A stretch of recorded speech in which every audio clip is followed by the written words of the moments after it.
Yeah, good morning, guys. Hello. Good morning, sir. Good morning. Last classes లో ఏమైనా doubts ఉన్నాయా? Anyone please confirm. ఏమైనా doubts ఉన్నాయా? Clear? Clear, sir. Yeah. మీది కొంచెం సౌండ్ వస్తుంది బ్రదర్. కొంచెం మ్యూట్ లో పెట్టుకోండి. Yeah. So done guys. Last classes లో మనం ఇన్వెంటరీ గురించి క్లియర్ గా డిస్కషన్ చేసుకున్నాం. ఇన్వెంటరీ అంటే ఏంటి? ఇన్వెంటరీ ఎందుకు యూజ్ చేయాలి? ఎలా యూజ్ చేయాలి అనేసి. టుడే క్లాస్ లో వచ్చేసి మనకి opening balance. Okay. Opening balance అంటే ఏంటి? ఓపెనింగ్ బ్యాలెన్స్ ఎందుకు ఎంటర్ చేసుకోవాలి? ఓపెనింగ్ బ్యాలెన్స్ ఎంటర్ చేసుకున్న తర్వాత ఆ ట్రాన్సాక్షన్స్ మనం ఏ విధంగా పోస్ట్ చేసుకుంటూ వెళ్ళాలి అనేది మనం తెలుసుకున్నాం. సో ఇండియా ఫైనాన్స్ ఇయర్ అనేది 1 ఏప్రిల్తో స్టార్ట్ అయ్యి 31 ఎండ్ అవుతుంది. ఇది India finance year. Okay. Okay. ఇప్పుడు 31 మార్చ్లో బుక్స్ ఆఫ్ అకౌంట్స్ క్లోజ్ చేయాలి. అందుకు గాను మనము ఎక్స్పెన్సెస్ ఇన్కమ్స్ ని అసెట్స్ కానీ లయబిలిటీస్ కానీ మార్చుకుంటారు. అప్పుడు 31 మార్చ్లో రెంట్ పే చేయకపోయినా పే చేసినట్టుగా, సాలరీస్ ఇవ్వకపోయినా ఇచ్చినట్టుగా F7లో ఎంట్రీస్ అనేవి పాస్ చేసుకుంటారు. అప్పుడు కంపెనీ స్ప్లిట్టింగ్ చేస్తారు 31 మార్చ్కి. అప్పుడు 31 మార్చ్లో ఉన్న క్లోజింగ్ బ్యాలెన్స్ అంతా నెక్స్ట్ ఇయర్కి ఓపెనింగ్ బ్యాలెన్స్ వస్తుంది. నెక్స్ట్ ఇయర్కి ఓపెనింగ్ బ్యాలెన్స్ అనేది వచ్చేస్తుంది. ఆ ఓపెనింగ్ బ్యాలెన్సే ఈ బ్యాలెన్స్ షీట్. లయబిలిటీస్, అసెట్స్ ఉంటాయి. వాటిని ఓపెనింగ్ బ్యాలెన్స్ ఎంటర్ చేసుకొని మళ్ళీ అదే అమౌంట్‌తో ఫైనాన్స్ ఇయర్ అంతా బిజినెస్ చేసుకుంటూ వెళ్ళాలి. ఎలా అనేది ఇప్పుడు చూద్దాం.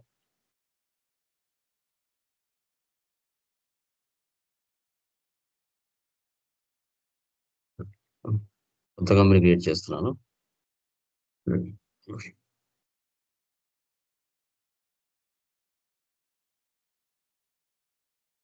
ఇక ట్రేడింగ్ కంపెనీ.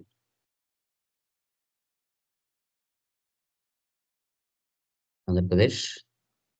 చూడండి, ఎంటర్ ఇవ్వకుండా కంట్రోల్ ఏ డైరెక్ట్‌గా సేవ్ చేయొచ్చు. కంట్రోల్ ఏ డైరెక్ట్‌గా F11కి వస్తాం. ఓకే. F11కి వచ్చిన తర్వాత ఇక్కడ మెయింటైన్ అకౌంట్స్ చూడండి. ఎస్. తర్వాత enable bill wise entry. No పెట్టండి. తర్వాత maintain inventory, integrate accounts with inventory. ఈ 2 ఆప్షన్స్ ఇష్టపడాలి.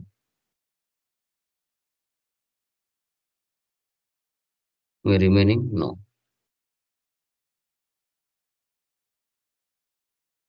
యాక్సెప్ట్ చేద్దాం. సేవ్. ఇప్పుడు క్రియేట్లోకి వెళ్ళండి, లెడ్జర్లోకి వెళ్ళండి. ఇప్పుడు ఇక్కడ క్యాపిటల్. డెబిటా క్రెడిట్ అనేది డిఫాల్ట్గా సాఫ్ట్వేర్ తీసుకుంటుంది. ఈ ప్లేస్లో ఓపెనింగ్ బ్యాలెన్స్ ఇవ్వాలి. కింద ఓపెనింగ్ బ్యాలెన్స్ అనేది కదా, ఆ ప్లేస్లో ఇవ్వాలి.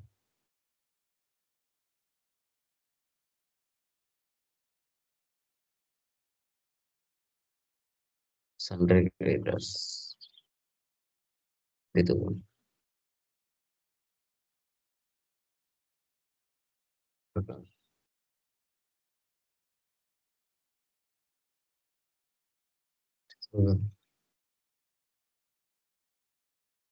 11 loans and liability 2,600. Fundraising, fixed asset,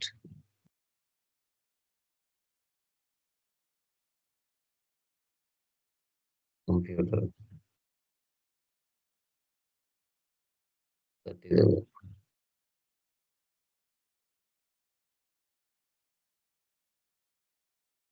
Raman, Sunday debtor,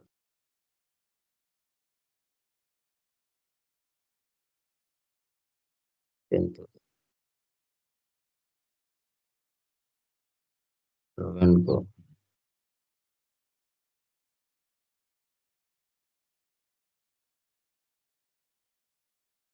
SBI Bank,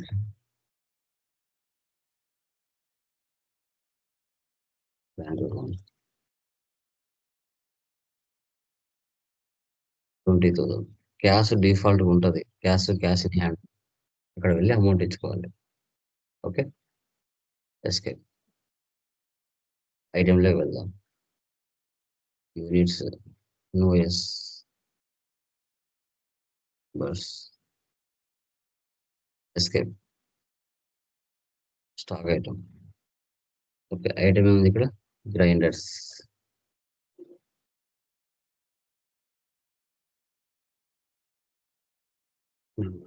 ఇక్కడ ఓపెనింగ్ బ్యాలెన్స్ ఇవ్వాలి 2. రేట్ వచ్చేసి 2,000.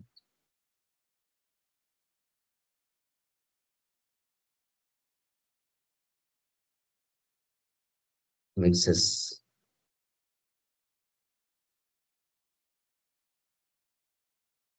2, 1,500.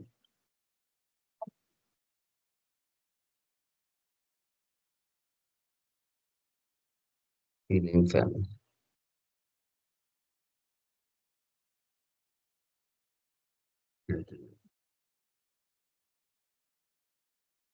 Table fans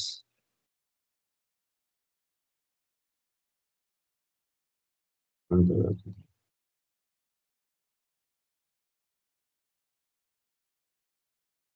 alter, ledger, cash in hand 80,000. Sir, screen not visible, sir. Brother మీతో అలా కనబడుతుందా? Hello, Yes, sir. Okay. మీరు చెక్ చేసుకోండి ఒకసారి. చూడండి, 1,88,600. ఆ బ్యాలెన్స్ షీట్ అమౌంట్ ఎలా అయితే ఉందో ఆ అమౌంట్ యాజ్ ఇట్ ఈస్గా మనం మ్యాచ్ చేసాం. ఈ అమౌంట్తో మళ్ళీ ఫైనాన్స్ ఇయర్ అంతా బిజినెస్ చేస్తాం. 1,88,600 బ్యాలెన్స్ షీట్లో మనకు కనబడుతుంది. ఆ అమౌంట్తో మళ్ళీ ఫైనాన్స్ ఇయర్ అంతా బిజినెస్ చేస్తాం. చూడండి, స్కెప్. ఓచర్లోకి వెళ్ళండి. సో ఫస్ట్ ఏముందండి? పర్చేస్ ఉంది. ఓకే, సో డేట్లు ఇచ్చాడు, డేట్ మార్చండి. 1/5, ఇయర్ అవసరం లేదు. అంటే వస్తున్నారు ఇక్కడ ప్రకాష్. కొత్తగా వచ్చిన లెడ్జెస్ ఆన్ ద స్పాట్ ఎలా క్రియేట్ చేయాలో చూద్దాం.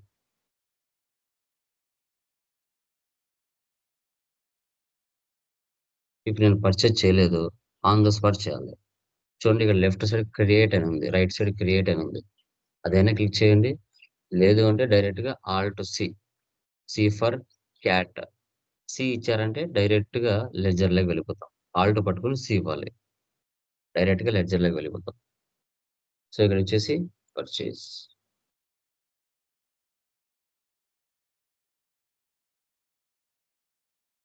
Purchase on the spot create అవుతుంది. సీలింగ్ ఫ్యాన్ క్వాంటిటీ అన్ని 50. రేట్ చూడండి, నేను ఏమి ఇవ్వకుండా అదే తీసుకుంది. ఎందుకు తీసుకుంది? ఆల్రెడీ నువ్వు ఓపెనింగ్ బ్యాలెన్స్ వేసావు కాబట్టి.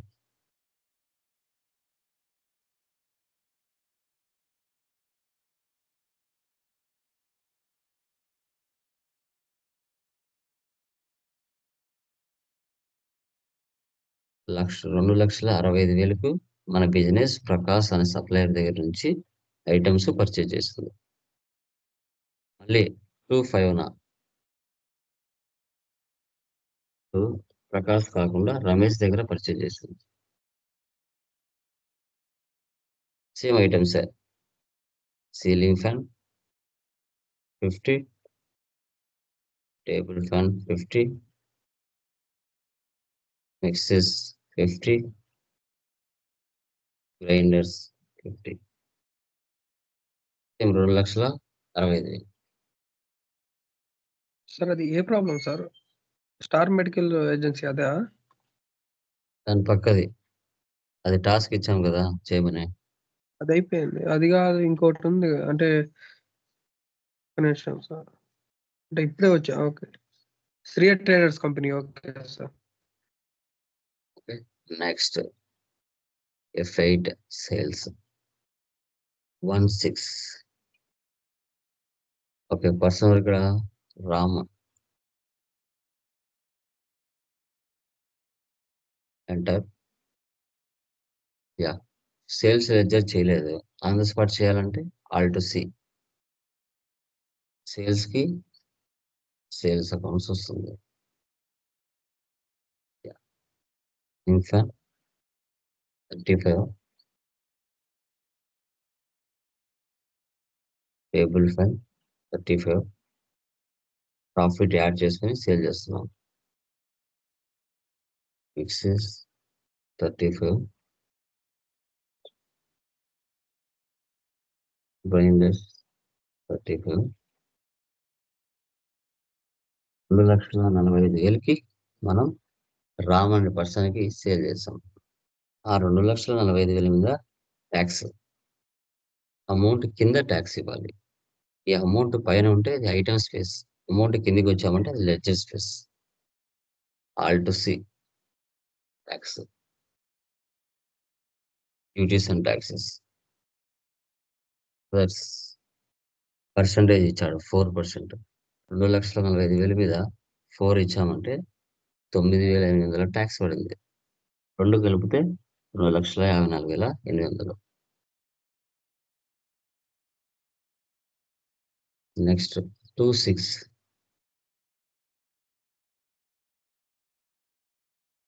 సో రవి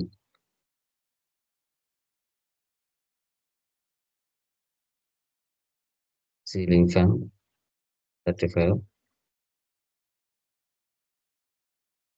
టేబుల్ ఫ్యాన్ 35 ఎస్ 35 గ్రైండర్స్ 35 2,45,000. సేమ్ అతనికి కూడా మళ్ళీ ట్యాక్స్ 4%. Same value 2,54,800. తర్వాత క్యాష్ 31,700 క్యాష్.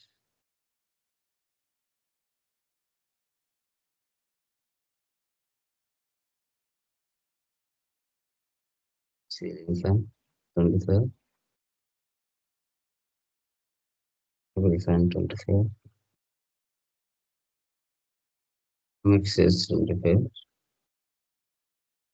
గ్రైండర్స్ 25. చూడండి 1,75,000 మీద డిస్కౌంట్ 5%, ట్యాక్స్ 4% పడితే చూడండి. ఈ గుర్తుపెట్టుకోండి, ఎప్పుడైనా సేల్స్‌లో డిస్కౌంట్ ఇస్తున్నామంటే మనకు నష్టం. పర్చేజ్‌లో డిస్కౌంట్ వస్తే మనకి ఇన్‌కమ్. గుర్తుపెట్టుకోండి. ఓకే. ఇప్పుడు alt C allowed indirect expenses minus mandatory. Minus పర్చేజ్‌లో ఉంటుంది, సేల్స్‌లో ఉంటుంది. 1,75,000 మీద మైనస్ 5% 8,750. 8,750 మనకి ట్యాక్స్ వెళ్ళిపోగా కింద ఎంత ఉంది ఇక్కడ? రూ. 1,66,250 ఉంది. ఈ అమౌంట్‌కి మళ్ళీ ట్యాక్స్ 4% యాడ్ అవుతది. 7,000 యాడ్ అయింది. మళ్ళీ అమౌంట్ ఇక్కడ ఇంక్రీజ్ అయింది.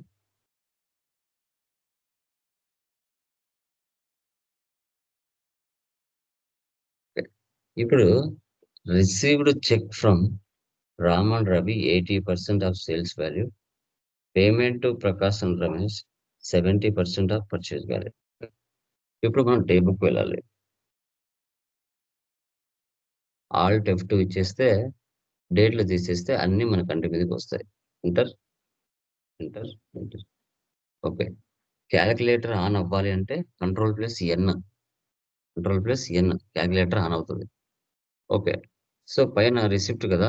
రామ్ అండ్ రవికి ఎంత వచ్చింది వాల్యూ ఇక్కడ? కింద చూడండి క్యాలిక్యులేటర్ 2,54,800 ఇంటూ 80/100 203,840 వచ్చింది. తర్వాత 2,65,000 ఇంటూ 70/100 1,85,500. ఈ వాల్యూస్ అక్కడ ఇవ్వాలి. ఇవ్వండి. వచ్చేస్తలోకి వెళ్ళండి. రిసిప్ట్లోకి వెళ్ళండి. ఫస్ట్ ఏముంది ఇక్కడ? రామ్. ఫస్ట్ 203,840. మళ్ళీ క్రెడిట్. రవి 203,840.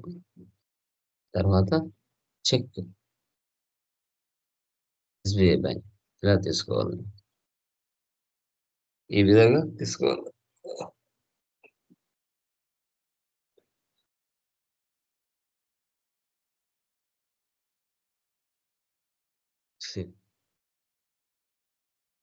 తర్వాత పేమెంట్ ఎవరికి చేస్తున్నాం ఇక్కడ? ప్రకాష్ 1,85,500. మళ్ళీ డెబిట్. రమేష్ 1,85,500.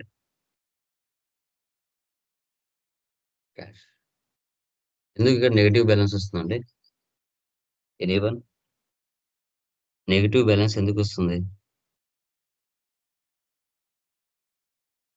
ఎవరైనా చెప్పగలరా? ఎనీవన్? నెగిటివ్ బ్యాలెన్స్ ఎందుకు వస్తుంది?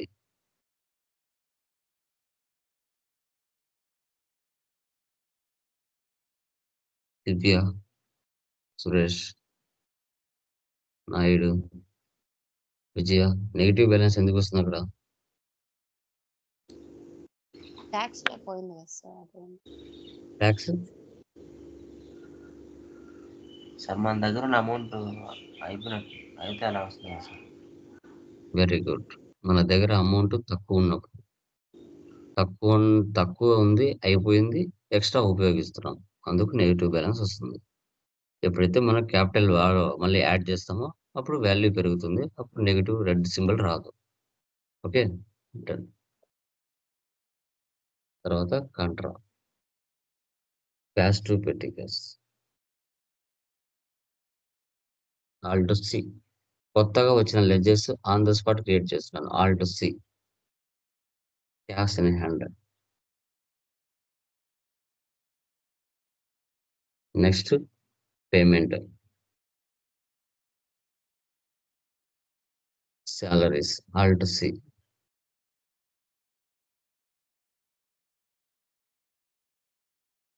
Indirect expenses.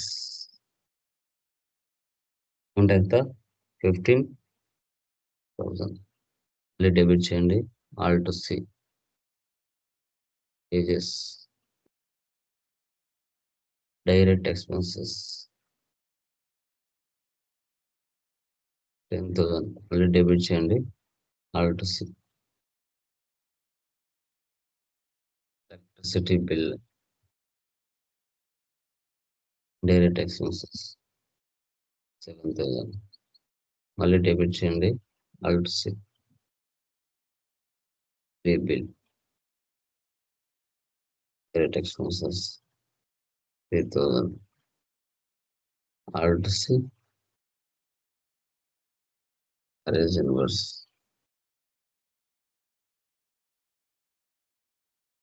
Direct 5,000. Alt C. Arrange outwards. Indirect expense. 4,000. Save.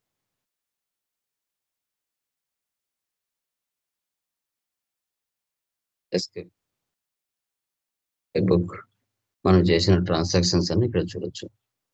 Alt F2 ఇచ్చేస్తామంటే డేట్లు తీసేసాము అంటే అన్ని ట్రాన్సాక్షన్స్ మన కంటి మీద కనబడతాయి. Escape. Profit and loss. Alt F1 expand. 1,08,750.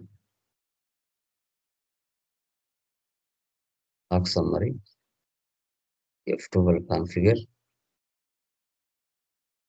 So goods inwards, so goods outwards. Inwards అంటే పర్చేజెస్, అవుట్వర్స్ అంటే sales, remaining closing balance. 100 purchase చేసాం, 95 సేల్ చేసాం, కానీ 7 ఉన్నాయి. 5 ఉండాలి కదా, ఎందుకు వచ్చాయి 7? ఎవరైనా చెప్పగలరా? Anyone?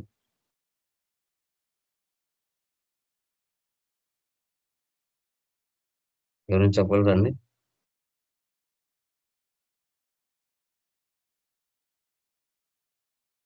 Clear? Old balance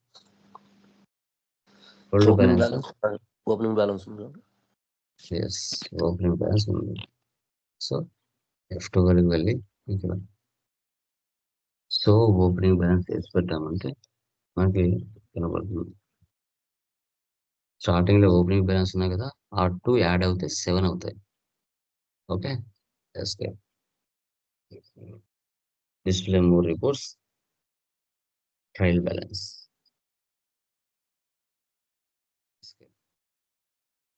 books, cash and bank balance,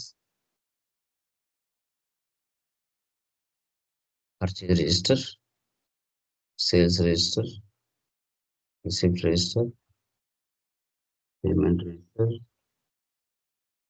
control register.